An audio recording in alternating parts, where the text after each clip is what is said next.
Hindu paper తెమ్మన్నాడు, నన్ను చదవమంటాడేమో. ఇది కూడా సార్ పేపరు. తెచ్చావా? తెచ్చాను సార్. చింపు. నువ్వు సరిగ్గానే విన్నావు. చింపు. సార్ చింపు. అలాగే. ఇంకా చింపు.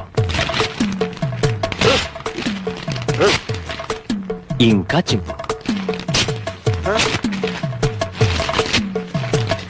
చింపు.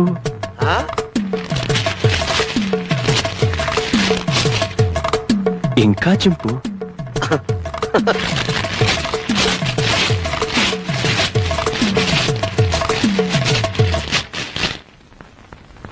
ఇంతింతగా చింపు. సార్ ప్రపంచంలో ఇంతకంటే ఇంకెవడూ చింపలేడు సార్. Very good. ఇవన్నీ అతికించు. సాయంత్రం వచ్చి చదువు.